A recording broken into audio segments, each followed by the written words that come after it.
नमस्कार दोस्तों, बरवाला विकास चर्चा में आपका फिर से स्वागत है।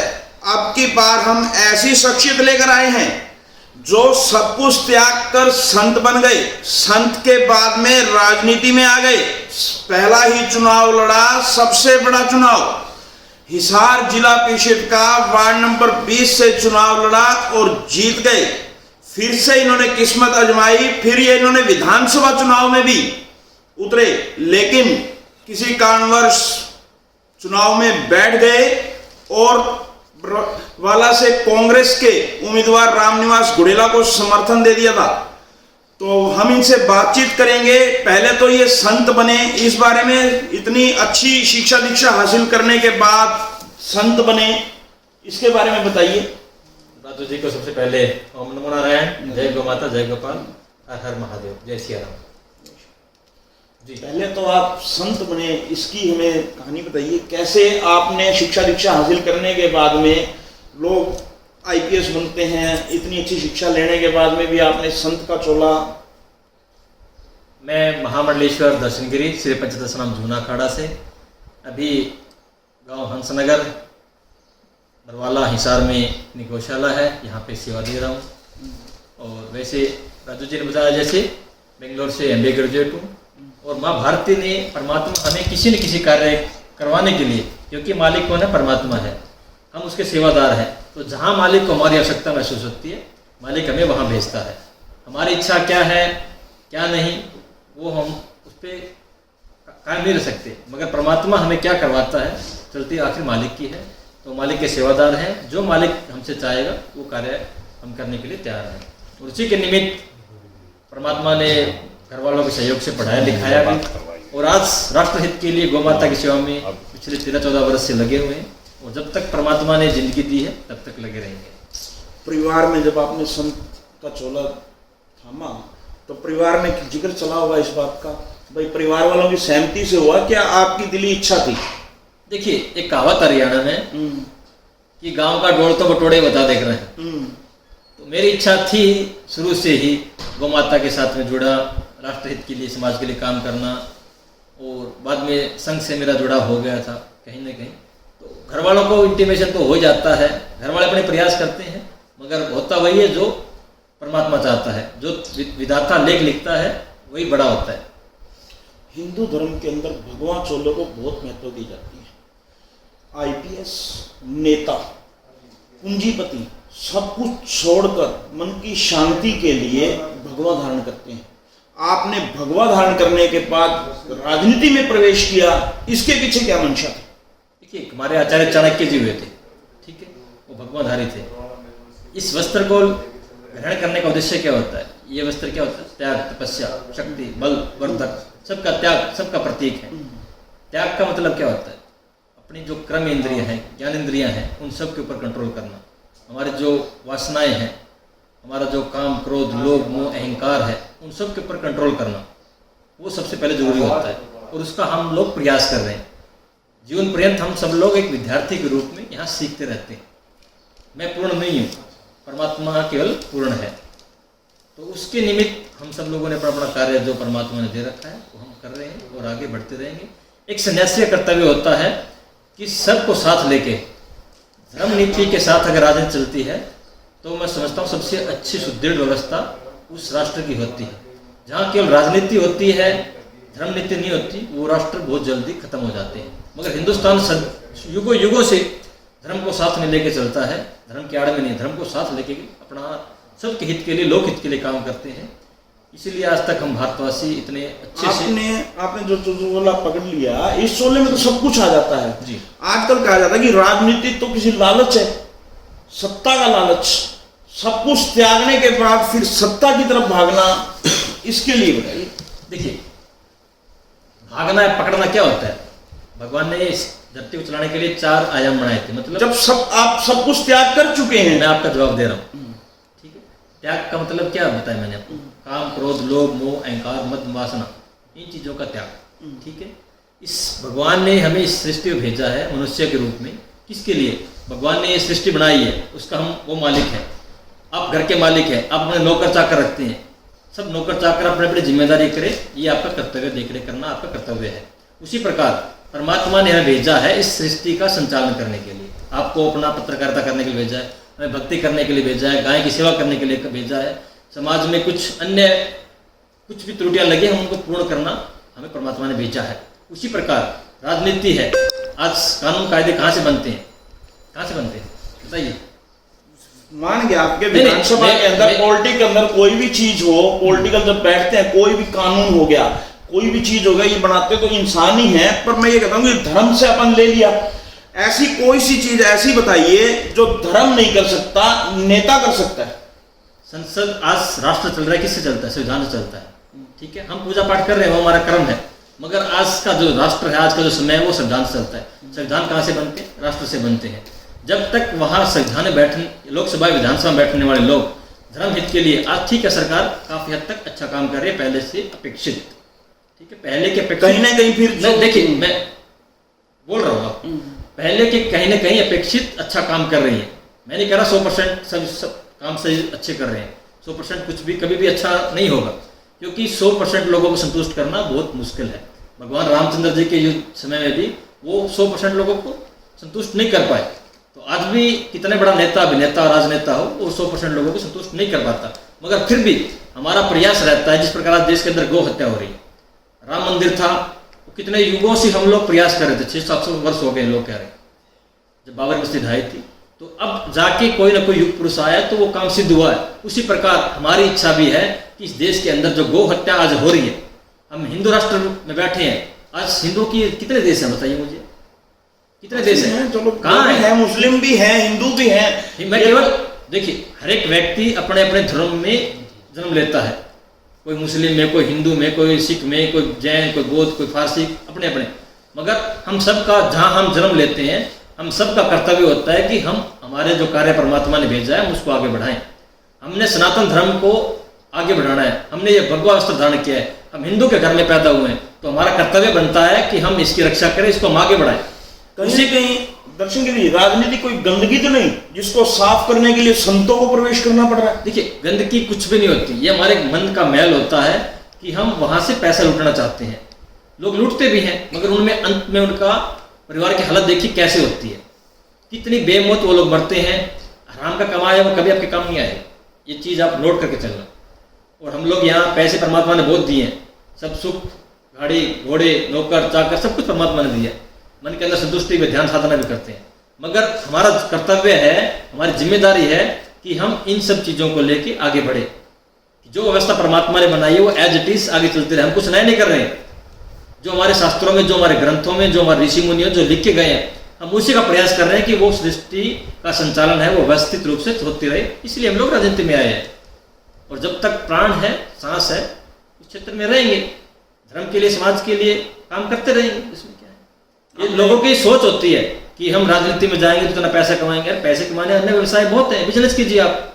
मगर आज देखते हैं कोई रोड टूटे फूटे पड़े हैं बहुत से, नितिन गडकरी से ठीक है, अच्छे बहुत अच्छा काम कर रहे हैं, आज पूरे विश्व को जोड़ दिया, व्यवसाय इतने बढ़ गए हैं, मगर हमारे संस्कार, हमारी संस्कृति का आज दोहन हो रहा है।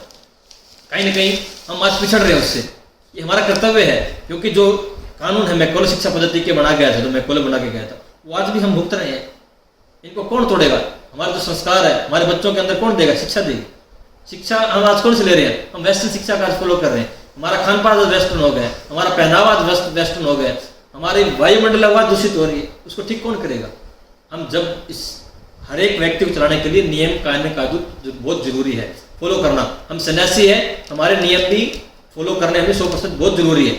उसी प्रकार इस संसार, इस भारतवर्ष को चलाने के लिए हमें नियम बनाने पड़ेंगे ऐसे, जिससे ये व्यवस्था है सुदृढ़ रहे, मजबूत रहे, और माँ भारती की सेवा जो पहले होती आई थी वो आगे होती रहे। 3.5 साल हो गए आपको भी राजनीति में, जिला पार्षद भी बन चुके हैं। आपने अपने वार्ड में क्या करवाया, कैसी लगी आपको राजनीति? देखिए, अच्छी है। जो हमने वादे किए, जितना हमें ग्रांट मिलते हैं हम प्रयास कर रहे हैं, और राजनीति साथ साथ हम धर्म भी काम करते हैं, हमारा गौ माता की सेवा कर रहे हैं।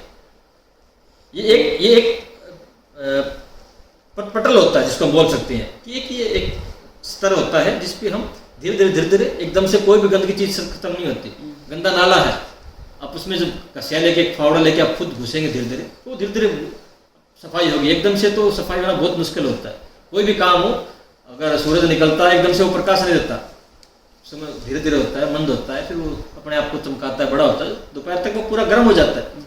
उसी प्रकार एक समय आएगा, फिर सूर्य गर्म होने के बाद नीचे डाउन हो भी आता है। तो हर एक व्यक्ति के जीवन में ये समय होता है, परमात्मा ने सबका समय डिसाइड कर रखा है, कब किससे कहाँ किस प्रकार से काम लेना है, काम लेगा। इस बात का क्या मतलब समझे, दर्शन गिरी जी वो सूरज हैं, अभी जिला पार्षद बने हैं, फिर आगे जाएंगे, राजनीति में और मुकाम तक पहुंचेंगे, क्या यही हर एक इच्छा लेकर मैंने ये बोला था, हर एक व्यक्ति के जीवन में होता है, उसमें हर एक व्यक्ति की जैसे राजनीति है, मैं भी उसके अंदर सम्मिलित हूँ।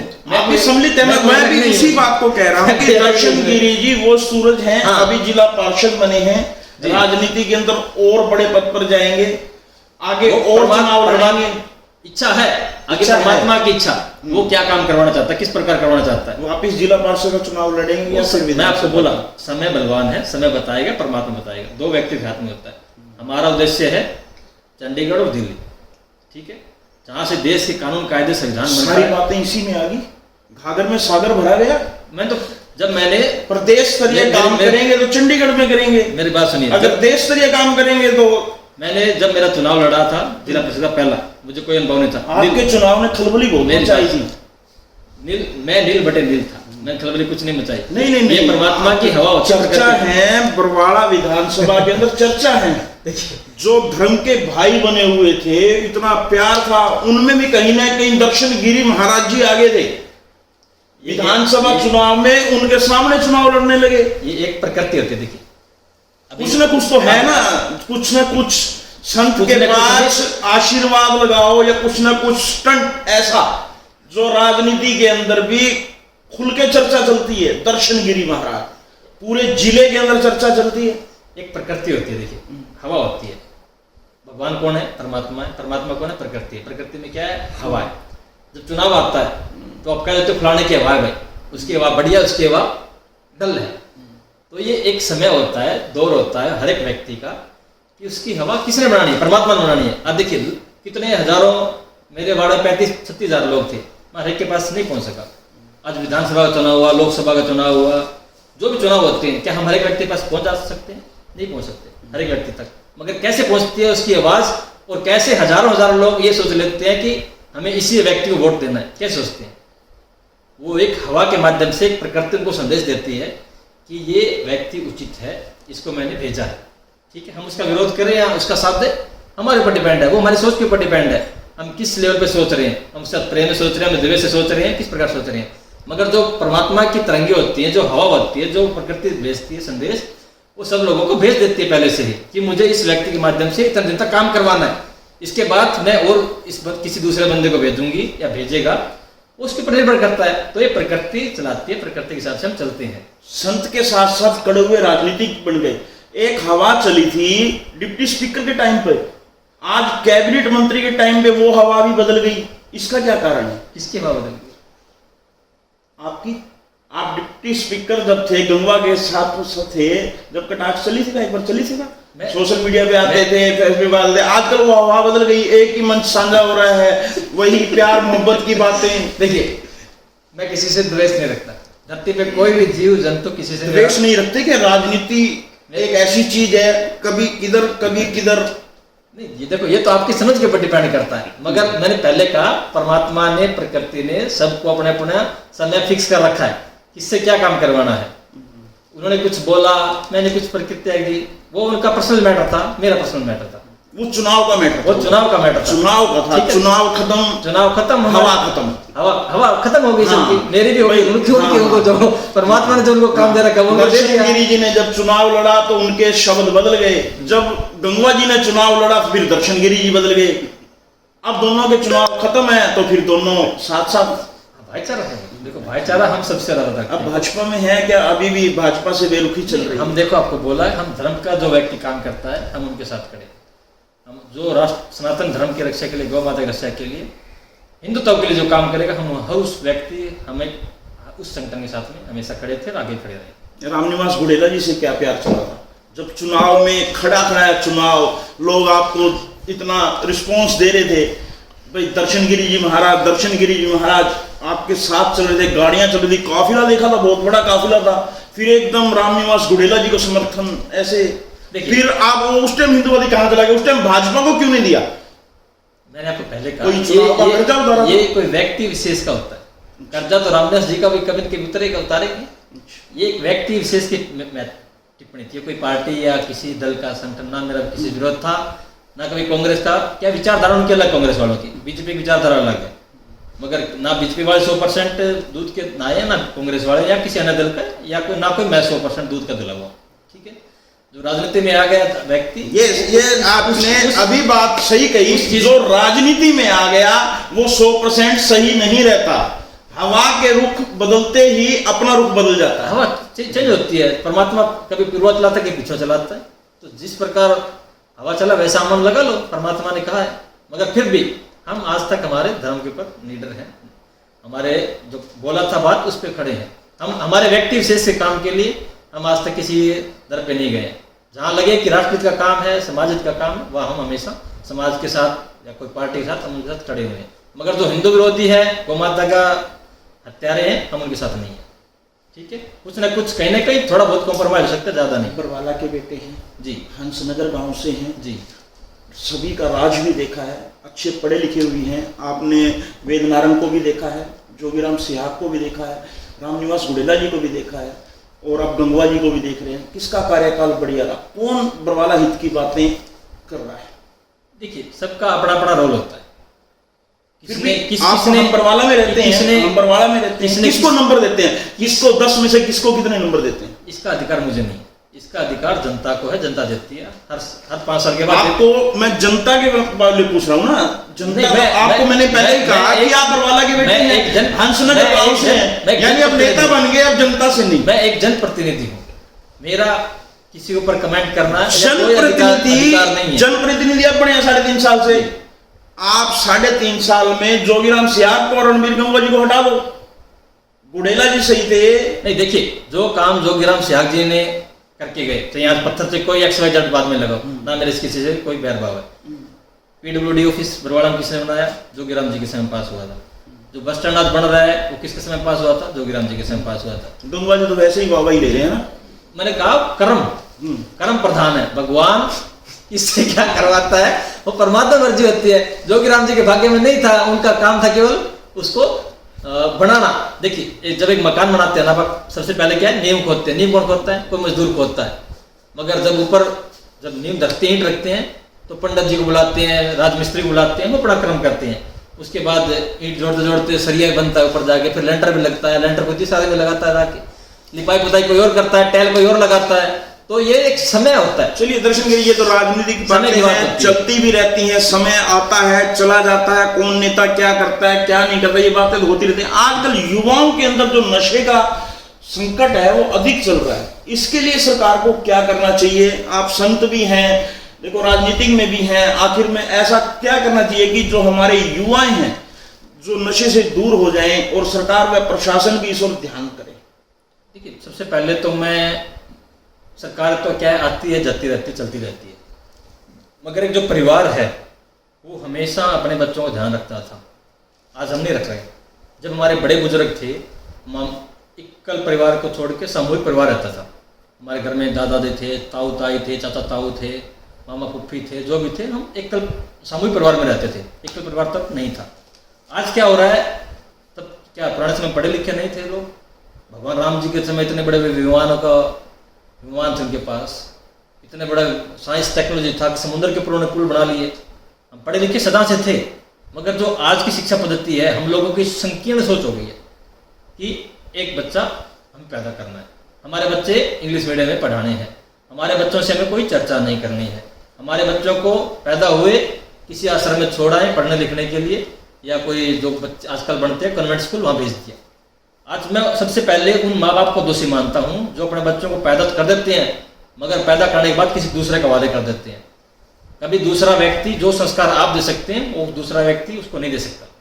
ठीक है, सबसे मेन पॉइंट ये है। दूसरा, आज हम हमारे धर्म से प्रति, आज हम कितने, हम लोग, चाहे आप हो चाहे मैं हूँ या अन्य XYZ, हम कितने लोग हैं जो मुस्लिम लोग हैं, हमारे सिख बंधु हैं, मैं उनसे एक सिख सबको बोलना चाहता हूँ। ठीक है, उन्होंने अपने अपने धर्म को मर्यादा में रखने वाले हैं, वो दूसरे लोग काफिर समझे या कुछ भी समझे, मगर आप उन लोगों से एक सीख सीखिए।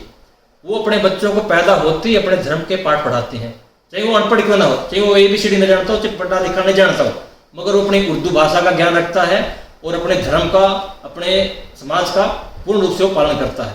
आज हम हिंदू है, हम सनातनी है, चाहे हम सन्यासी हो, चाहे ब्राह्मण हो या कोई भी अन्य सामाजिक व्यक्ति दायित्व जिसके पास हो, हम सब लोग अपना अपना कार्य निर्वाह नहीं कर पा रहे। ये कटु सत्य है। माँ बाप क्या है, माँ का काम नौकरी करना नहीं है। मैं किसी खिलाफ नहीं हूँ, हमारी माता बहनें पहले भी थी, सीता जी थी महारानी थी, लक्ष्मीबाई थी महारानी थी, सावित्रीबाई फुले थी वो राजा की बेटियाँ थी, एक परिवार में पैदा हुई मगर उन्होंने एक राजा की तरह जो एक काम करना चाहिए राजा को वो काम उन्होंने किया। लड़कियों को पढ़ाने का काम किसने सबसे पहले किया था? सावित्रीबाई फुले जी ने किया था। मगर हम लोग हमारी चार दीवारी के अंदर या हमारे घर के अंदर रह के हमारा मैनेजमेंट संभालते थे। हमारी माता बहनें जो काम होता है, पुरुष का काम क्या होता है? हमेशा से हमारा समाज है मातृशक्ति को पूजने वाला रहा है। आज हम लक्ष्मी पूजा करते हैं, दुर्गा की पूजा करते हैं, चंडी की पूजा करते हैं, काली की पूजा करते हैं, माता रानी की पूजा करते हैं, सरस्वती की पूजा करते हैं, सबकी पूजा करते हैं। सबसे पहले हम, और घर की जिम्मेदारी किनके ऊपर होती है? सरस्वती कौन है? माता है, ब्रह्मा जी की धर्मपत्नी है, लक्ष्मी जी विष्णु भगवान की धर्मपत्नी है। वो क्या करती थी? घर पे रह के ही अपना सब अर्थव्यवस्था, अपने समाज को ज्ञान देना, अपने परिवार को संस्कार देना, ये हमारी माताएं करती थी। मगर आज हमारी माताएं क्या है? केवल धन के पीछे भाग रही है, नौकरियों के पीछे भाग रही है। हमारा कर्म हम भूल गई हैं। हमारी माता बहनें भी, भाई क्या है, चलो बेचारा कमाने चला जाएगा। पहले भी काम करते थे भाई बंधु, आज भी काम कर रहे हैं। मगर जो माँ का कर्तव्य था, घर का लालन पालन करना, घर का पूरा व्यवस्था देखना, घर के बच्चों का आचरण देखना, उन्हें अच्छे संस्कार देने, ये हमारी माता बहनों के काम थे। मगर आज हम ठीक है पढ़े लिखे लिए, पहले बहुत पढ़े लिखे थे, विद्वान थी हमारी माता बहनें भी, घर पे रह के बच्चों को सीख देती थी। मगर आज हमारी माता बहनें टिफिन उठाती है, सुबह चले जाती है नौकरियों पे, शाम को आती है 7-8 बजे, खाना बनाती है, बच्चों को खिलाती है, सो जाती है। हम बच्चों को कहाँ समय दे पा रहे हैं?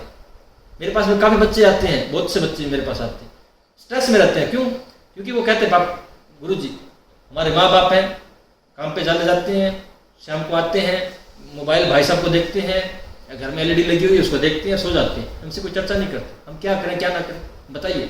8वीं पढ़ रहे हैं, 10वीं पढ़ रहे हैं, +2 कर रहे हैं, हम आगे हमारे कैरियर का क्या करेंगे? हम लोग, हमें कुछ मार्गदर्शन दीजिए। तो जब से हमारे एकल परिवार हुआ है, घर पे बच्चों को छोड़ के हम चले गए, वो बच्चा पीछे से क्या कर रहा है, क्या नहीं कर रहा है, कहाँ आ रहा है, कहाँ जा रहा है, कहाँ खा रहा है, क्या पी रहा है, हम लोग सब भूल गए हैं। हमारा आहार विहार विचार सब कुछ भूल गए हैं। इसके कारण ये अवस्था हुई है। अगर आज भी हमारा माता बहन अभी भी कुछ नहीं बिगड़ा है, अगर ये 10-20 साल ऐसा चलता रहा तो फिर बिगड़ेगा। एक तो सबसे पहले हमें हमारा सामूहिक परिवार है उसको हमें सुदृढ़ दोबारा से करना पड़ेगा। हमारा सामूहिक भोजन है वो सुदृढ़ करना पड़ेगा, हमारा आहार है वो सुदृढ़ करना पड़ेगा, हमारी शिक्षा पद्धति है वो हमें सुदृढ़ करनी पड़ेगी, हमारा जो खेती बाड़ी का काम है वो सुदृढ़ करना पड़ेगा, हमारा जो पशुपालन है वो हमारे बच्चों को सिखाना पड़ेगा। आज हम नौकरी, हमारे बच्चा लग गया, शादी के लिए जाते हैं, सबसे पहले पूछेंगे चौधरी कितने किलो तेरी जमीन है? पूछते नहीं पूछते? बिल्कुल। मगर क्या आपने उस चौधरी को पूछा है कि चौधरी क्या तेरी छोरी हमारे खेत में काम करने भी जाएगी? एक IAS IPS मैंने देखा था, नौकरी बात कर रहा हूँ मैं, मगर वो घर पे रह के सुबह शाम गाय अपने भैंस को दूधता है, अपनी गाय को दूधता है। क्या वो पढ़ा लिखा इंसान नहीं है? मगर आज हम अपने बच्चों को क्या शिक्षित कर रहे हैं कि मेरा बच्चा नौकरी लग गया, मेरा बच्चा पढ़ा लिखा है, मेरा बच्चा ना खेत में जाएगा, ना गोबर गेड़ेगा, ना सफाई करेगा, ना अपना शरीर का ध्यान रखेगा। आज इतने बड़े पेट फूल रहे हैं और डॉक्टरों को लाइन में लगी हुई है। क्यों भैया? पहले माता बहनें बच्चे पैदा नहीं करती थी, 8-8, 10-10, 12-12 पैदा करती थी। आज जो मुस्लिम समुदाय वहाँ 15-15, 20-20 पैदा करे, कैसे पैदा कर रही है? आज हिंदुओं की संकीर्ण इंदिरा गांधी जी ने सबसे घटिया काम किया तो इंदिरा गांधी ने करके गई हमारे लिए, हिंदुओं के लिए। हम दो हमारे दो नारा दे के गई, बहुत सोचा समझा षड्यंत्र था ये। उसी षड्यंत्र के निमित्त जो मैं पोलो एक्ट गया था कि हिंदुस्तान के अंदर 70-80 साल के बाद पैदा जो बच्चे होंगे वो रूप रंग से तो हिंदुस्तानी होंगे मगर दिमाग उनका हमारी मानसिकता के अनुसार चलेगा। और चल रहा है। देखिए कितने कॉन्वेंट स्कूल है, वहाँ क्या पढ़ाया जाता है? उनके धर्म का पाठ पढ़ाया जाता है। हमारे धर्म की पूजा कहाँ, पद्धति कहाँ है? ना स्कूलों में आप जनेऊ अलाउ करते, ना हमारा कलेवा मान्य करते, ना हमारा तिलक मान्य करते, ना हमारी चोटी मान्य करते, तो हमारे बच्चे क्या सीखेंगे? बिल्कुल। तो हमारे संस्कार वहीं से खत्म हो गए हैं। हम लोग पहले भी सुदृढ़ थे, आज भी हैं, मगर आगे अगर वैसे व्यवस्था चलती रही तो हमारे बच्चे रास्ते से भटक रहे हैं। ना आज लड़कों की संख्या, लड़कियां देखिए पढ़ाई लिखाई में कितनी आगे चल रही है, मगर हमारे लड़के हैं आज वो बेरोजगारी की तरह दर दर भटक रहे हैं, नशे की हालत में वो चले गए। तो अपने माता बहनों से निवेदन करूंगा, 2 की जगह 4 बच्चे पैदा करो, 2 को आप संभालो, 2 को हम जैसे सन्यासियों को राष्ट्र हित के लिए संघ जैसा एक बहुत बड़े बड़े संगठन है, उनको बहुत जरूरत है, सन्यासियों को बहुत जरूरत है रास्ते काम करने के लिए। फौज में डालिए अपने बच्चों को, मिलिट्री से दीजिए, सेल्फ डिफेंस की शिक्षा बच्चों को दीजिए। आज कितने बच्चे हमारे सेल्फ डिफेंस सीख रहे हैं, हमें चाइना सीखना चाहिए। चाइना में 5वीं कक्षा से जो मैंने शोध किया था कि चाइना के बच्चे इतने हमसे एडवांस क्यों हैं और उनकी टेक्नोलॉजी इतनी एडवांस क्यों है, उनकी शिक्षा पद्धति क्या है। तो हमने पाया कि वो अपने बच्चों को 5वीं कक्षा से ही उनको रास्ता दे देते हैं कि तुझे टेक्नोलॉजी में जाना है, तुझे मैकेनिकल में जाना है, तुझे इंजीनियर बनना है, तुझे डॉक्टर बनना है, तो अपने बच्चों को वो लाइन सिखा देते हैं। वो जब तक वो बच्चा 15-20 साल का होता है उसमें अपने काम में दक्ष हो जाता है, 100% डेडिकेशन हो जाता है उस बच्चे का। और हम लोग क्या कर रहे हैं, हम ग्रेजुएशन कर लेते हैं, तब तक हमारे बच्चे बेरोजगार घूमते हैं। क्यों? हमारे शिक्षा में गुणवत्ता की कमी आ गई है।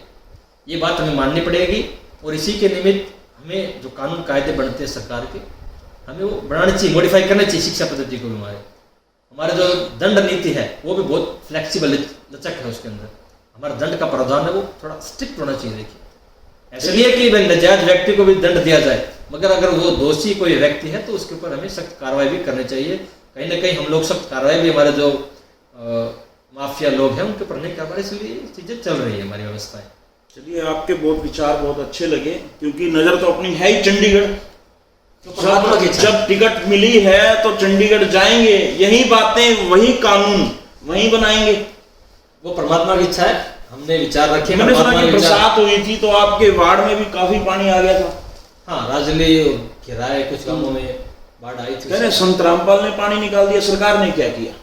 देखिए, संतों का काम क्या होता है, जब मुसीबत आए तो जनता की सेवा करना। प्रशासन अपना काम कर रहा है, संत महात्मा अपना काम कर रहे हैं, किसान अपना काम कर रहे हैं। किस नजरिए से देखते हैं संत रामपाल जी के काम को? देखिए, सबका अपना अपना परोपकार का काम है, दूसरों को रक्षा करना, हित करना, वो सबका परोपकार होता है। मैं कहता हूँ सभी साधु संतों को या जो भी समाज सेवी है उन सबको जब भी मुसीबत आए या एक भाई की तरह हमें उसके साथ हमेशा कंधे से कंधा मिला के खड़ा होना चाहिए। हमें ये नहीं देखना चाहिए कि ये सरकार काम करेगी या कोई दूसरा व्यक्ति या काम करेगा। जहाँ भी आपको अवसर मिले समाज सेवा के लिए, लोकहित के काम के लिए, वहाँ आपको खड़ा रहना चाहिए। जिले के अंदर आपकी गौशाला के चर्चे बहुत होते हैं, बहुत सुंदर सुंदर गायें, अच्छी नस्ल। आखिर में इनकी सेवा के लिए इतना ज्ञान कहाँ से लेके आए? प्रकृति ने दिया है, परमात्मा ने दिया है, आप जैसे उसे मांग के लेके आते हैं। हमारी तो इच्छा यही है, जिस प्रकार हमारे पहले पत्रकार बंधुओं ने कहा था कि 100 गौशाला, हमें तो सैकड़ों गौशालाएं स्थापित करनी है, ताकि वहाँ हर गौशाला में इतने अच्छे नंदी, इतने अच्छी गौ माताएं हो, और आप जैसे लोग उनका घी दूध खा के आप भी अच्छे सुंदर बलवान बुद्धिमान बने, ये हमारी इच्छा है। कट्टर हिंदूवादी हैं। गौशाला की जो एक विवाद चल रहा है, जिसके अंदर हाई कोर्ट की जो लास्ट डेडलाइन है 27 अप्रैल है, क्या प्रशासन हमारा सहयोग करेगा? उस जगह को खाली करवाएगा? क्या हमें भी फिर आंदोलन करना पड़ेगा? 100% होगा, क्योंकि सनातनी सरकार है, हिंदुओं की सरकार है।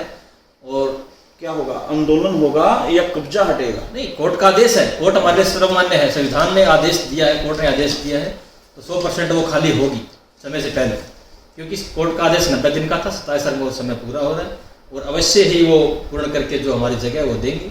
और सरकार उनकी व्यवस्था अपने आप वो करे, उनको अपना धर्म का प्रचार करना है तो अपने हिसाब से करे, पैसे उनके पास फंडिंग आती रहती है, अपने जमीन खरीद के कहीं कुछ करे, कोई मना नहीं करता इस देश के अंदर। बरवाला की समस्याएं भी जानते हैं, अपने वार्ड की भी समस्या भी जानते हैं। हमारे प्रदेश के कैबिनेट मंत्री रणबीर गंगवा से क्या अपील करना चाहेंगे कि किस चीज़ पर ज़्यादा फोकस करें ताकि लोगों को राहत मिले, लोग तरक्की करें, बरवाले हल्के के अंदर उसकी जरूरत है? देखिए, मैं तो माननीय मुख्यमंत्री जी, प्रधानमंत्री, जो हमारे माननीय विधायकगण, जो भी है मंत्रीगण अपने क्षेत्रों के अपने, तो सबसे पहले तो अपने शिक्षा पद्धति पे सब लोग ध्यान दें, सरकारी स्कूलों में ज़्यादा एडमिशन हो बच्चों को, क्योंकि वो बीज जो सनातन का बीज है वही से तैयार होता है। स्कूल शिक्षा का मंदिर है, भगवान भी अपने मंदिर में बैठा है, मगर शिक्षा बच्चों को आप जैसे देंगे वैसे अगर सुदृढ़ करेंगे, सबसे पहले स्कूल व्यवस्था ठीक करें, बच्चों को अच्छी शिक्षा व्यवस्था प्रदान करें, उनको बसों के जो कहीं जहाँ दिक्कतें हैं वो समस्या हल करें, लोगों को स्वास्थ्य के प्रति जागरूक कराएं, मेडिकल कैंप वगैरह लगाएं, जो एलोपैथी मेडिसिन है इनसे थोड़ा दूर करके आयुर्वेदिक का प्रचार प्रसार करें, सड़कें सुदृढ़ करें। बरवाड़ा की सड़कें अब तो काफ़ी अच्छी है, क्योंकि जोगीराम जी के समय में काफ़ी टेंडर हुए थे और हमारे माननीय रणबीर जी ने उनका लोकार्पण किया है, उद्घाटन किया है, तो उनके नाम हो गए। वैसे फिर से मैं कहूँगा, जोगीराम जी का ज़्यादा नाम आता है, गंगवा जी का कम आता है, कहीं ना कहीं अभी भी दिल में चलती रहती है कोई ना कुछ। देखो, जो सच्चाई है वो मैं बोलता हूँ। विधायक वेद नारायण जी ने बहुत अच्छे काम किए थे, घोड़ेला साहब भी काम करके गए थे। अब अगर अभी जो काम पिछले 17 साल में नहीं हुए थे, अभी आगे भी काम होंगे। अभी तो मंत्री जी को 1 साल हुआ है, अभी आगे भी 1.5 साल हो गया, 1.5 साल लगभग 6 महीने तो कहते हैं ऐसे वो ब्याह पाछा होंगे ना हनीमून पीरियड वो तो 1 साल आगे का भी जो लास्ट का होता है ना, जब लोकसभा चुनाव हो जाते हैं तो वो 1 साल भी क्या है ना, देखा दाखी में टपजी है, तो वो भी होता है। वो तो हनीमून पीरियड होता है। वही टाइम अब आपका भी चल रहा है, जो आपने करना था कर लिया, क्योंकि अब तो आगे की तैयारी है, चंडीगढ़ या वो परमात्मा की इच्छा होती है। मैंने अपना विचार रखा, बाकी इच्छा परमात्मा की, परमात्मा मालिक है, मालिक नहीं है, हम चौकीदार हैं। वार्ड में भी नजर रखना, कभी चंडीगढ़ और दिल्ली में नजर तो रखे जाओ, हमें जहाँ सुख दुख का पता चलता है। क्योंकि बरसातें फिर आने वाली हैं, पानी फिर आएगा, उसको लेकर भी नहीं हम लोग अभी लग रहे हैं। अभी हमारे सरपंच महोदय जो भी है उनको बोला कि जहाँ जहाँ अगर ड्रेन वगैरह कुछ व्यवस्था करनी है तो अभी ग्रांट वगैरह आएगा, क्योंकि मार्च खत्म हो गया, अप्रैल शुरू हो गया, तो मैंने सैनी साहब से निवेदन करेंगे अच्छा बजट सभी जिला पार्षदों को, हरियाणा के सभी जिला परिषदों को अच्छा बजट देंगे। वो हम मिले भी थे इसके निमित्त माननीय मुख्यमंत्री जी से, तो काम सभी अपने हिसाब से सब अपना काम कर रहे हैं। चलिए, ये थे हमारे साथ दर्शन गिरी जी महाराज, बिल्कुल बेबाक और हंसमुख, बिना किसी लाग लपेट के हर बात का इन्होंने जवाब भी दिया। बरवाला के बेटे हैं, हंसनगर गांव से आते हैं, पहले ये गांव ढाणी गारण था, अब ये हंसनगर हो गया है, और इन्हीं की यहीं पे ही गौशाला है, बहुत अच्छी गौशाला है, जिसका जिक्र जो है पूरे हिसार जिले में चलता है। तो अब आगे इनका फोकस यही है, जिला पार्षद बन चुके हैं, विधानसभा चुनाव में भी एक बार कदम रख चुके हैं, अब नजरें इनकी दिल्ली और चंडीगढ़ की तरफ है। फिर से मिलेंगे, फिर हमारा जो कार्यक्रम जो है ये अब निकाय चुनाव उकलाना के बाद फिर से शुरू होगा।